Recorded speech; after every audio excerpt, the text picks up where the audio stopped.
وہ چاہتے تھے کہ ٹیری ان کا کاروبار سنبھالے۔ انہیں ٹیری کا پیانو سے شوق رکھنا بالکل پسند نہیں تھا، آئے دن اسی بات پر ڈانٹتے رہتے تھے۔ آخر ٹیری گھر چھوڑ کر چلا گیا۔ مجھے اس سے خوشی ہوئی۔ جب تک وہ رہا گھر میں سکون نام کی کوئی چیز نہیں تھی۔ اس کے جاتے ہی سب کچھ ٹھیک ہو گیا۔ پھر مسٹر تھارسن وفات پا گئے اور گھر میں ایک بار پھر ہنگامہ شروع ہو گیا۔ مس اینجلا اور اس کی ماں میں جھگڑے ہونے لگے۔ ان کی آپس میں نہیں بنتی تھی، چنانچہ اینجلا کاٹیج میں رہنے لگی، اور چونکہ میرے اور میری بیوی کے درمیان بھی بہت اختلاف رہتا تھا، اس لیے وہ اینجلا کے ساتھ چلی گئی۔ تم نے دونوں بچوں کو بچپن سے جوان ہوتے دیکھا ہے، میں نے کہا۔ ٹیری کے متعلق تمہاری رائے کیا ہے؟ ٹیری بہت اچھا لڑکا تھا، میری اس سے خوب بنتی تھی۔ وہ اکثر میرے کمرے میں آ کر مجھ سے باتیں کرتا تھا۔ اسے اس بات پر بھی افسوس تھا کہ میرے اور میری بیوی کے درمیان بہت جھگڑے ہوتے ہیں۔ اس نے مجھے بتایا تھا کہ زیادہ دن تک وہ اپنے باپ کے ساتھ نہیں رہ سکتا۔ جیسے ہی مسٹر تھارسن آفس جاتے تھے، ٹیری میوزک روم میں جا کر پیانو بجانے لگتا اور بجاتا ہی چلا جاتا۔ اس کے اندر موسیقی کی خداداد صلاحیت تھی۔ اس نے کسی سے موسیقی نہیں سیکھی تھی اور نہ سروں کے بارے میں زیادہ جانتا تھا۔ اسے جاننے کی ضرورت بھی نہیں تھی، بس ایک بار کوئی دھن سن لے تو اسے بڑی کامیابی سے بجا سکتا تھا۔ اس نے سیکھنے کی کوشش کی تو باپ نے اجازت نہیں دی۔ جب وہ جا رہا تھا، اور یہ کوئی 2 سال پہلے کی بات ہے، تو میرے پاس آیا اور مجھے خدا حافظ کہا۔ مجھے اس کے جانے کا اتنا دکھ ہوا کہ میں دیر تک روتا رہا۔ اور اینجلا، اس کے بارے میں کیا کہتے ہو؟ میں نے پوچھا۔ جب تک وہ بچی رہی ٹھیک رہی، جیسے جیسے بڑی ہوتی گئی بد مزاج ہوتی گئی۔ وہ مجھ سے نفرت کرنے لگی۔ میرا خیال ہے کہ میری بیوی نے اس کے دماغ میں میرے خلاف زہر بھر دیا تھا۔ اس کے بعد میرے اور اس کے روابط اچھے نہیں رہے۔ اپنے بھائی کے ساتھ اس کا برتاؤ کیسا تھا؟ وہ ایک دوسرے سے بہت قریب تھے۔ ٹیری گھر سے گیا تو اینجلا مرجھا کر رہ گئی، جیسے اس کی زندگی سے ساری خوشیاں چلی گئی ہوں۔ پھر جب مسٹر تھارسن کا انتقال ہوا تو وہ کاٹیج منتقل ہو گئی۔ میری بیوی اس کے ساتھ چلی گئی۔ تب سے میں نے اسے پھر نہیں دیکھا۔ مسٹر تھارسن کی موت اچانک ہوئی تھی؟ ہاں، مگر غیر متوقع نہیں تھی۔ کیا مطلب؟ وہ بہت سخت کوش زندگی بسر کرتے تھے، ہر وقت کام اور غصہ۔ یہ ان کے کمزور دل کے لیے مناسب نہیں تھا۔ ان کے ڈاکٹر نے کئی مرتبہ خبردار کیا، مگر وہ اپنی منمانی کرنے کے عادی تھے۔ اس عادت سے تو تمہیں بھی مشکل پیش آتی ہوگی؟ نہیں، میں ان کے مزاج سے واقف تھا، برسوں سے انہیں دیکھتا چلا آ رہا تھا، لیکن کچھ لوگ انہیں پریشان کر دیتے تھے۔ تو کیا وہ ان سے جھگڑا کرتے تھے؟ نہیں، جھگڑتے نہیں تھے، کیونکہ ان سے ان کا کاروباری تعلق تھا۔ وہ مالی معاملات میں بہت ہوشیار تھے اور لوگوں کی دولت سے سرمایہ کاری کرتے تھے، لیکن کبھی نہ کبھی ان پر غصہ تو ہوتے ہوں گے۔ غصہ وہ سب پر کرتے تھے، ان پر، مجھ پر، یہاں تک کہ اینجلا پر بھی۔ ہاں، لیکن ایسا صرف ایک بار ہوا تھا۔ یہ کب ہوا؟ اس دن جوش نے گلاس کی باقی وسکی حلق میں انڈیل لی۔ تم نے انہیں جھگڑتے سنا تھا؟ سب کچھ تو نہیں سنا تھا، جھگڑنے کی آوازیں آ رہی تھیں، الفاظ سمجھ میں نہیں آ رہے تھے، مگر میں نے اینجلا کو ٹیری کا نام لیتے ضرور سنا تھا۔ اس کے بعد وہ کمرے سے باہر نکل گئی۔ کیا تم نے کورونر کو یہ بات بتائی تھی؟ اس نے پوچھا ہی نہیں۔ اس کے علاوہ وہ جھگڑا خاندانی معاملہ تھا۔ مجھے ٹیری کی تلاش ہے، کیا تم بتا سکتے ہو کہ وہ کہاں ہے؟ کاش مجھے معلوم ہوتا، میں خود اس سے ملنا چاہتا ہوں، مگر جب سے وہ گیا ہے اس کے بارے میں کوئی خبر نہیں سنی۔ میں تمہیں بتاتا ہوں کہ میرا اس سے ملنا کیوں ضروری ہے۔ ایک بوڑھی خاتون نے اس کے لیے $1,00,000 چھوڑے ہیں۔ اس خاتون کا نام مسز اینگس تھا، اسے کسی نے قتل کر دیا۔ یہ رقم جب تک ٹیری کو نہیں مل سکتی، جب تک میں اسے تلاش نہ کر لوں۔ ذرا تصور کرو، $1,00,000۔ اسے قتل کیا گیا تھا؟ جوش نے پوچھا۔ قاتل کو معلوم ہو گیا ہوگا کہ وہ اپنی دولت گھر میں چھپائے رکھتی ہے۔ وہ بیکرز بلڈنگ میں رہتی تھی، ٹیری بھی وہیں رہتا تھا۔ قاتل کو اسی دولت کی تلاش تھی، مگر حسن اتفاق سے مسز اینگس ساری رقم 4 دن قبل بینک میں جمع کرا چکی تھی۔ وہ اب بھی بینک میں ہے، اس انتظار میں کہ ٹیری کب اسے طلب کرتا ہے۔ مجھے کچھ معلوم نہیں مسٹر ویلس کہ ٹیری کہاں ہے۔ میں اٹھ کر دروازے کی طرف چلا۔ ایک بات اور، میں نے رک کر کہا، تمہارا ایک بیٹا ہے، ہینک، جو بلیک کیسٹ کلب کا مالک ہے نا؟ درست ہے، جوش نے نظریں نیچی کرتے ہوئے ہلکی آواز میں کہا۔ جب میں پہلی مرتبہ یہاں آیا تھا اور مسز تھارسن نے میری خدمات حاصل کی تھیں تو تم نے اپنے بیٹے کو فون کر کے میرے بارے میں بتا دیا۔ یہ سچ ہے نا؟ جوش خاموش بیٹھا رہا۔ میں نے ایک بار پھر ذرا سخت لہجے میں اپنا سوال دہرایا۔ میں ہر روز فون پر اپنے بیٹے سے بات کرتا ہوں، جوش بڑبڑایا۔ اور تم نے اسے میرے بارے میں بتا دیا؟ میرے بیٹے کو ان باتوں سے دلچسپی ہے جو یہاں ہوتی ہیں۔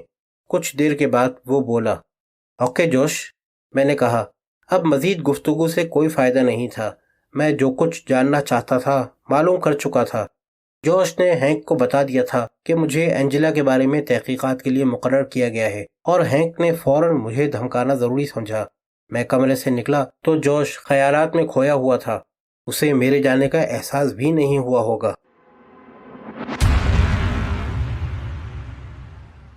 آفس پہنچا تو میرا پرچہ بدستور اینڈرسن کی میز پر رکھا تھا۔ میں نے جوش اسمڈلے سے اپنی گفتگو کی رپورٹ ٹائپ کی۔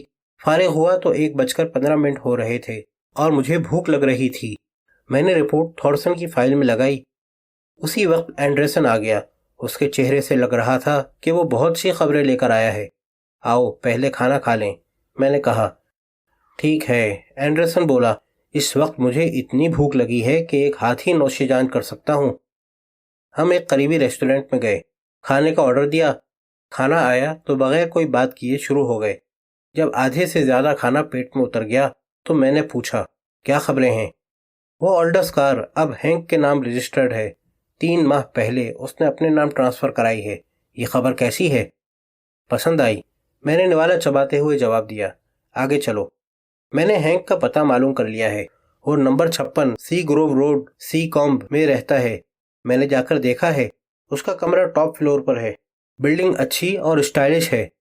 اس کے بعد میں پولیس ہیڈ کوارٹر گیا اور ٹام لیپسکی سے بات کی۔ اسے بتایا کہ ہم لوگ ہینک اسمڈلے میں دلچسپی رکھتے ہیں۔ وہ فارغ تھا، باتیں کرنے لگا۔ ہینک کی فائل نکالی۔ اس کے مطابق پولیس ہینک کے بارے میں بہت کچھ جانتی ہے۔ ہینک 12 سال کی عمر سے پولیس کی نظروں میں ہے۔ 3 مرتبہ اصلاحی اسکول بھیجا جا چکا ہے۔ چوری، ڈکیتی، تشدد، لڑکوں کو مارنا پیٹنا اس کا معمول تھا۔ پھر اچانک بڑا شریف نظر آنے لگا۔ پھر بھی لیپسکی کا خیال ہے کہ اس کے کلب میں کچھ نہ کچھ ہو رہا ہے، مگر کیا، یہ وہ نہیں جانتا۔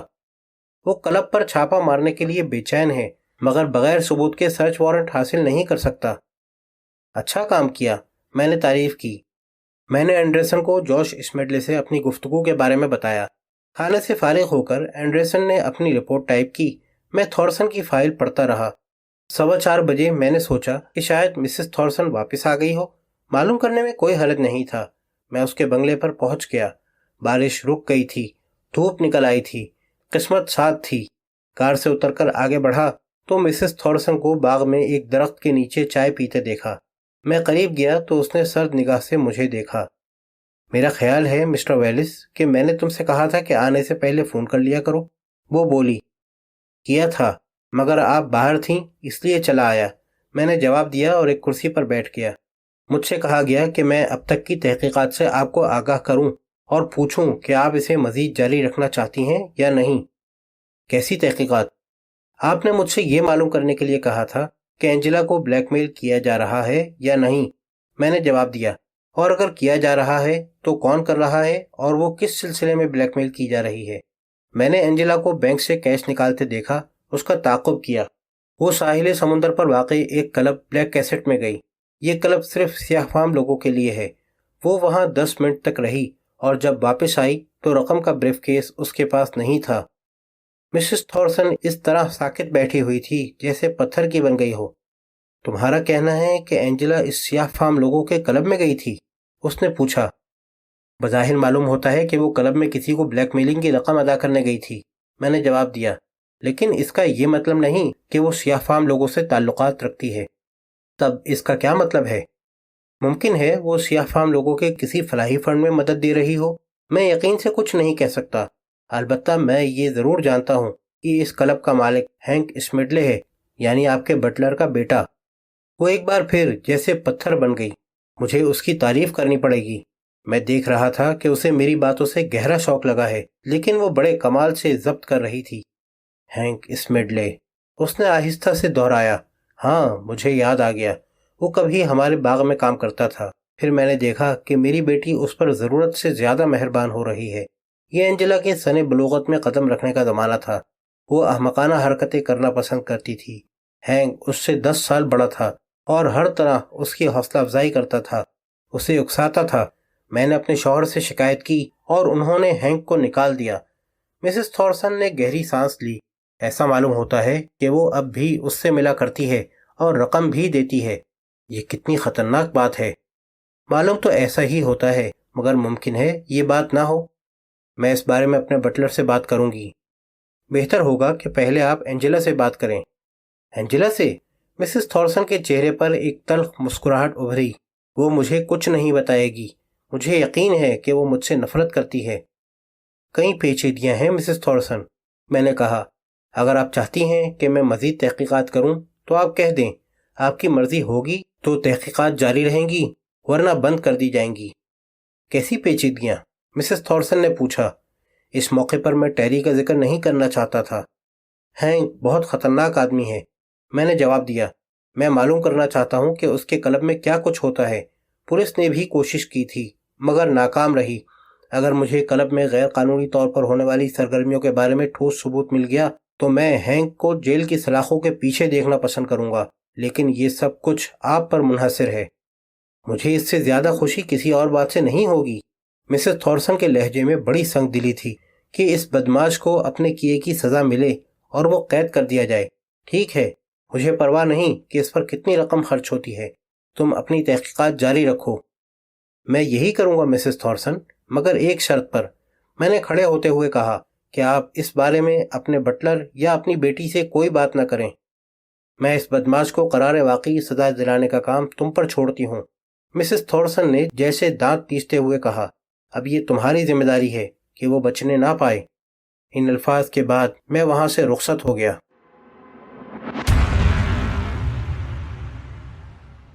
بارش ہو رہی تھی اور میں تھارسن کے بنگلے کے باہر اپنی کار میں بیٹھا اس گفتگو پر غور کر رہا تھا جو ابھی مسز تھارسن سے ہوئی تھی۔ کم سے کم اس نے ایجنسی کو مزید تحقیقات کی اجازت دے دی تھی، اور چونکہ یہ تحقیقات کافی گراں تھی اس لیے اسے اپنی رقم کا کچھ نہ کچھ نعم البدل تو ملنا چاہیے تھا۔ میں اسٹیٹ کے گرد چہار دیوالی کے ساتھ ساتھ آگے بڑھا اور جیسا کہ مجھے توقع تھی جلد ہی اپنے داہنی جانب ایک گلی تک پہنچ گیا۔ مجھے امید تھی کہ یہ گلی مجھے اینجلا کے کاٹیج تک پہنچا دے گی، اور میرا اندازہ درست نکلا۔ میں اپنی برساتی پہن کر باہر نکلا، چھوٹی سی پختہ روش طے کر کے کاٹیج پر پہنچا۔ کاٹیج زیادہ بڑا نہیں تھا، 3-4 کمرے ہی ہوں گے۔ سامنے ہی اینجلا کی پرانی کار کھڑی تھی۔ میں نے آگے بڑھ کر بیرونی دروازے پر لگا گھنٹی کا بٹن دبایا۔ جلد ہی دروازہ کھلا۔ میرے سامنے ایک لہیم شہیم سیاہ فام عورت کھڑی تھی اور اتنی طاقتور معلوم ہو رہی تھی کہ لیلا کلے ہومز سے مقابلہ کر سکتی تھی۔ اس نے مجھے سر سے پاؤں تک دیکھا اور پھر پوچھا میں کیا چاہتا ہوں۔ میں نے کہا کہ مجھے اینجلا سے ملنا ہے۔ اپنا راستہ ناپو مسٹر، اس نے جواب دیا۔ مس اینجلا اجنبی لوگوں سے نہیں ملتی۔ مگر وہ مجھ سے ضرور ملیں گی۔ میں نے اپنا تعارفی کارڈ دیا۔ تم یہ کارڈ انہیں دے دو، ذرا جلدی، میں بھیگ رہا ہوں۔ یہاں انتظار کرو، اس نے کارڈ دیکھتے ہوئے کہا اور دروازہ بند کر کے چلی گئی۔ تو یہ ہننا اسمڈلے ہے، میں نے دل سے کہا، اور مجھے جوش اسمڈلے پر رحم آنے لگا۔ 5 منٹ گزر گئے۔ میں نے ایک بار پھر بٹن دبایا اور دبائے رہا۔ جلد ہی دروازہ کھلا۔ اندر آ جاؤ، ہننا نے مجھے گھورتے ہوئے کہا، اور یہ برساتی اتار دو، میں گھر میں کیچڑ پسند نہیں کرتی۔ میں نے برساتی اتار کر وہیں فرش پر ڈال دی۔ اس نے کچھ آگے جا کر ایک کمرے کا دروازہ کھولا اور مجھے اندر جانے کا اشارہ کیا۔